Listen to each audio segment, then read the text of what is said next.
Everybody asks me the secret. I'm 89 years old, and they all want to know, what's the trick?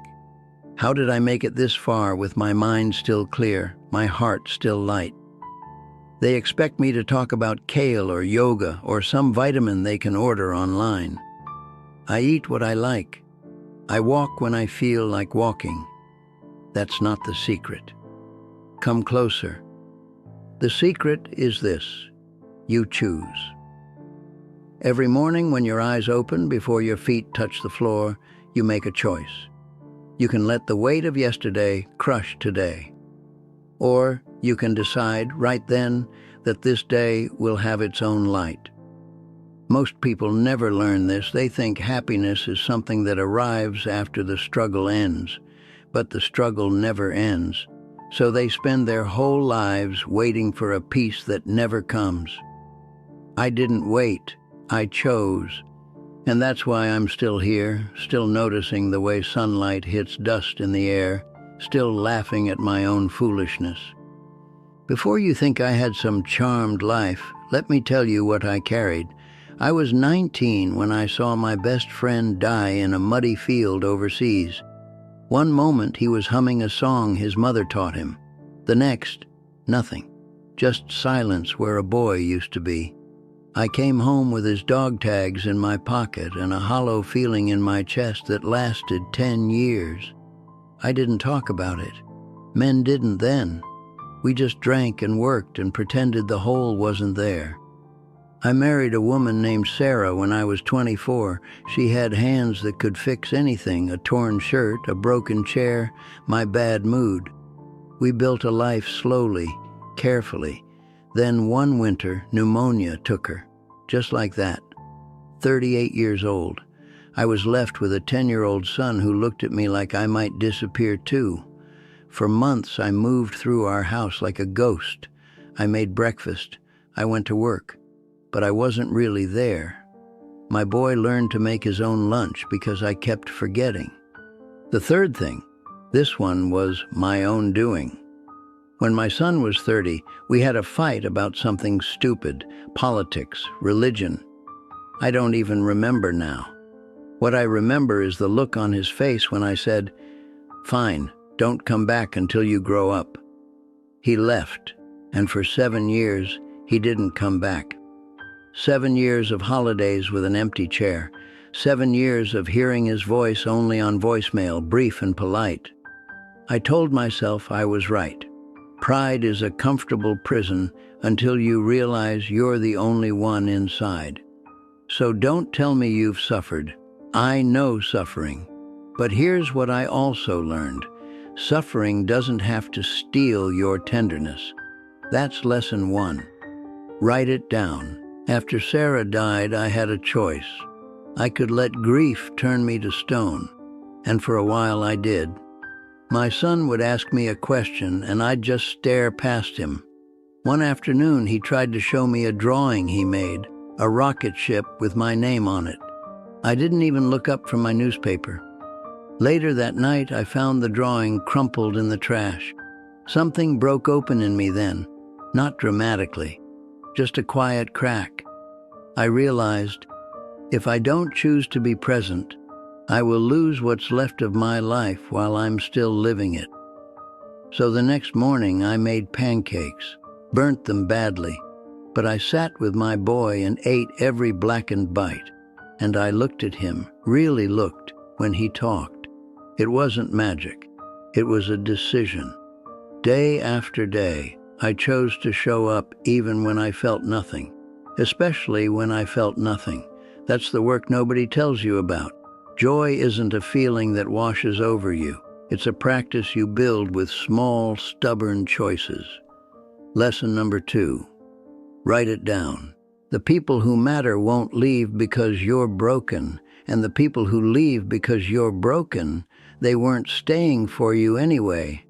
When my son stopped speaking to me, I thought I'd lost him forever. I deserved to, I told myself. But time has a way of sanding down sharp edges. One evening, he showed up at my door holding a grocery bag, didn't say why, just stood there. I let him in. We didn't hug. We didn't apologize. We sat at the same kitchen table where I'd ignored his drawing 20 years earlier, and he told me about his daughter, my granddaughter, whom I'd never met. Her name was Lily. She liked frogs and hated peas. I listened. That was enough. That was everything. We didn't fix everything that night, but we chose to try. And that choice, repeated over years, rebuilt a bridge I thought was gone forever. Now, let me tell you what makes me happy at 89. The steam rising from my morning coffee, the weight of my old dog's head on my knee, rain on the roof when I'm dry inside, the way my granddaughter's voice lifts when she says Papa, the smell of bread baking. These aren't grand things. They don't cost money or require planning. They're just there, waiting for you to notice them. And here's the secret inside the secret. I could have had this happiness at 40, at 50, at 60, but I was too busy carrying my pain like a trophy, too busy believing I had to earn the right to be at peace. Lesson number 3. Write it down. Happiness isn't waiting for you on the other side of your next achievement. It's hiding in plain sight in the ordinary moments you walk past every day. You don't find it by arriving somewhere new. You find it by paying attention where you already are. Tonight, after you finish watching this, do one thing for me. Sit quietly for 60 seconds.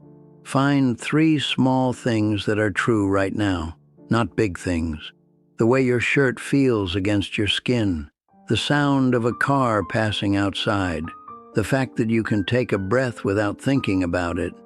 That's where life lives, not in the grand victories, but in these tiny, constant gifts.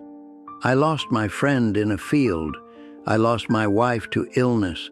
I lost years with my son because of my own stubbornness. By all accounts, I should be bitter. But I'm not. Because every morning I wake up and I choose not to forget the pain, but not to let it be the only thing that's true. I choose to notice the light. I choose to be soft even though life has been hard. I choose to believe that today matters even if it's small. My father told me once when I was a boy complaining about chores, "Son, you can carry the weight, or you can set it down for a minute and look at the sky." I didn't understand him then. I do now. The weight doesn't disappear, but the sky is always there. You're carrying something right now. I know you are. A loss, a regret, a fear that won't loosen its grip. I'm not going to tell you it will all work out. Some things don't. But I am going to tell you this. You still get to choose what you carry it with. You can carry it with bitterness, and it will grow heavier. Or you can carry it with tenderness for yourself, for the life that remains, and it will become something you can bear. I'm 89 years old. My body aches in ways it didn't last year. My friends are mostly gone. Some days the loneliness sits beside me like an old companion. But I still choose joy. Not because I'm brave, not because I'm special, because the alternative is to waste the days I have left, and that would be the real tragedy. My wife Sarah used to say, "Happiness isn't a place you reach, it's a way of walking." I didn't understand her either, not until years after she was gone. Now I walk slowly. I stop to watch birds. I say thank you to the cashier. I hold my granddaughter's hand like it's the most important thing I'll do all day. Because it is. Life isn't perfect. It's beautiful. With all its fractures and losses and quiet regrets, it's still beautiful. And you only get one. So stop waiting for permission to be happy. Stop believing you have to fix everything first. Choose joy now, today, while your heart still beats, while there's still light in the window, while someone still says your name like it matters. That's the secret. It was never complicated. You choose. Every single day you choose, not because life is easy, it isn't, but because you are still here. And that is enough. That has always been enough.